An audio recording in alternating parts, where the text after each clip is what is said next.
首先，让我们欢迎来自印尼的苏玛提尼同修与我们分享，通过心灵法门3大法宝，患有语言障碍的女儿明显好转。心灵法门改变命运，真实不虚，让我们掌声欢迎。Salam kepada teman-teman sedharma yang terhormat. Saya berasal dari Indonesia, Riau. Nama saya Sumartini.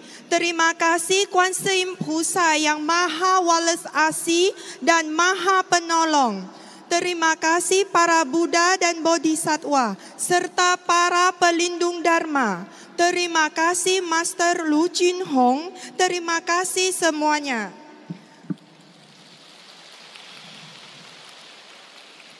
Saya ingin berbagi pengalaman pada para hadirin.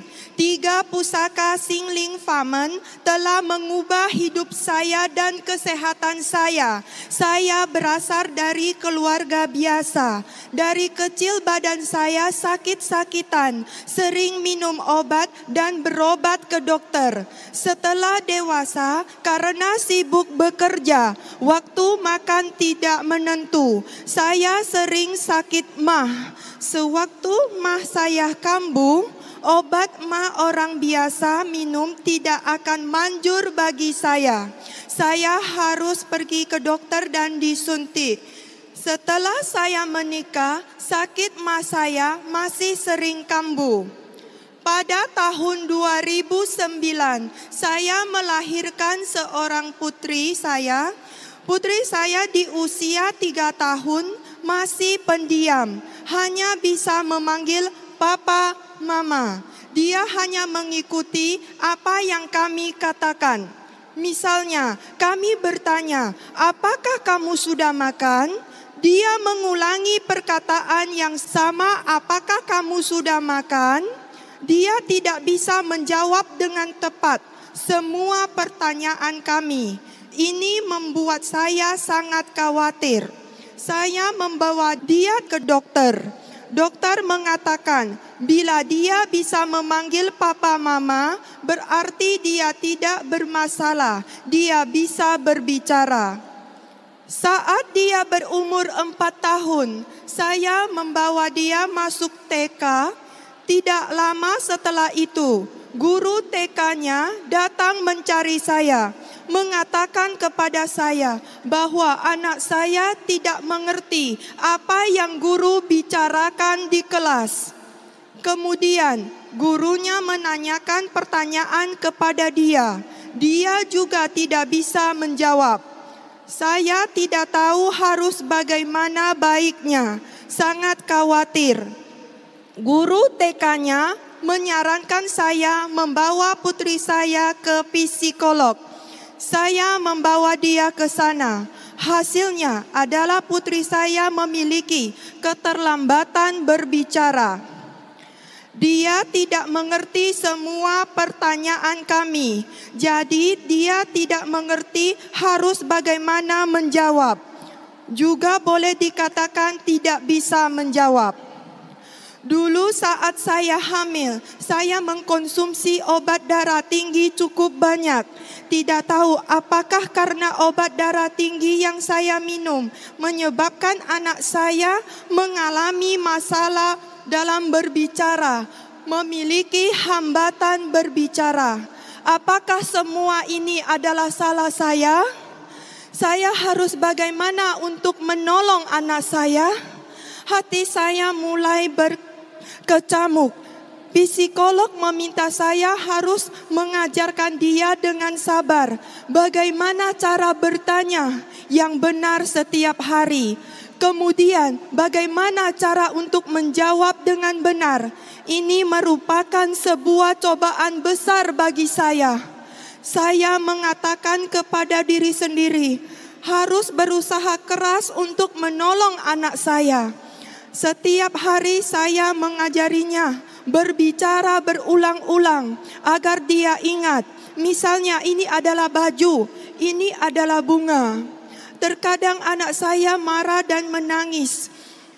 Psikolog mengajari saya untuk jangan memarahi anak. Saya harus sangat bersabar. Setiap hari saya melakukan pekerjaan rumah tangga, mencuci semua baju, semuanya harus saya lakukan sendiri. Suami saya juga bekerja di tempat yang jauh, jadi tidak bisa sering pulang. Saya merasa sangat tertekan. Penyakit mah saya kambuh lagi. Obat mah biasa tidak bisa menyembuhkannya. Saya harus ke dokter untuk disuntik. Saat mah kambuh, saya sangat menderita. Saya tidak bisa berdiri dengan tegak. Seluruh badan tidak bertenaga. Benar-benar luar biasa sakitnya. Setiap kali setelah minum obat dari dokter, saya selalu mengantuk, ingin tidur. Seluruh tubuh lemas. Saya tidak dapat mengerjakan pekerjaan rumah tangga dan menjaga anak. Rumah pun berantakan. Saat mah saya kambuh, saya tidak bisa makan apapun kecuali kuaker. Hal ini membuat saya khawatir, merasa tertekan, tidak tahu harus bagaimana. Beberapa bulan kemudian, saya membawa anak saya ke psikolog. Psikolog mengatakan, anak saya sudah ada kemajuan, tetapi dia melihat saya begitu lemas dan tertekan. Pada saat itu, saya tidak bisa lagi menahan air mata saya. Saya menangis sedih. Saya merasa luar biasa tertekan.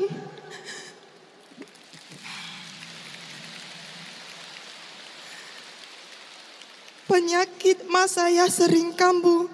Saya terus minum obat. Saya setiap hari tidak berhenti bertanya kepada diri sendiri, bagaimana cara untuk mengubah semuanya?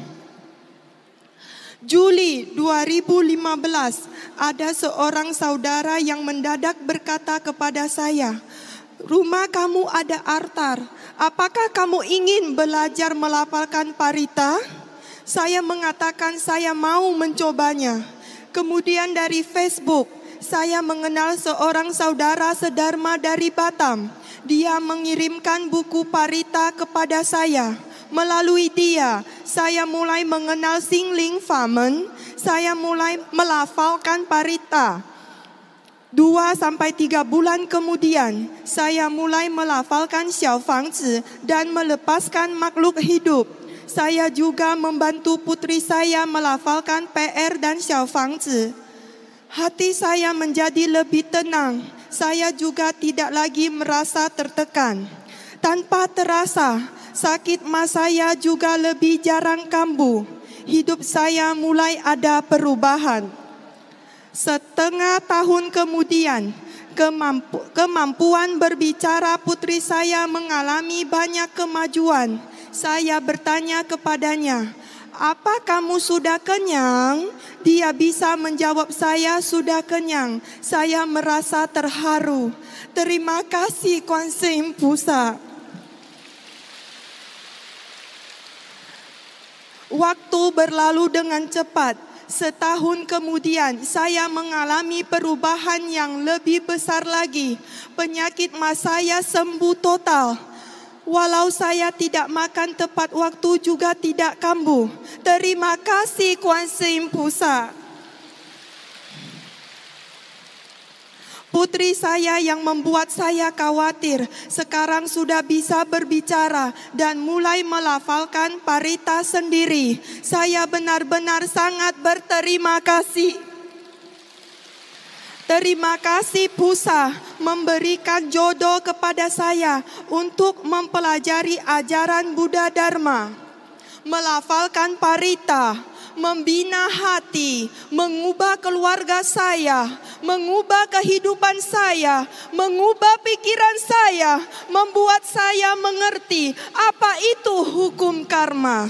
Membuat saya tidak melekat lagi, melafalkan parita, berikrar, melepaskan makhluk hidup. 3 pusaka Xingling Famen telah mengubah saya. Jika dalam cerita di atas ada kesalahan, mohon Kuasa Im Pusa yang Maha Walas Asih dan Maha Penolong memaafkan saya. Mohon para Buddha dan Bodhisattva serta para pelindung Dharma memaafkan saya. Mohon Master berwalas asih memaafkan saya. Terima kasih Kuasa Im Pusa yang Maha Walas Asih dan Maha Penolong. Terima kasih para Buddha dan Bodhisattva serta para pelindung Dharma. Terima kasih Master Lu Jin Hong. Terima kasih semuanya.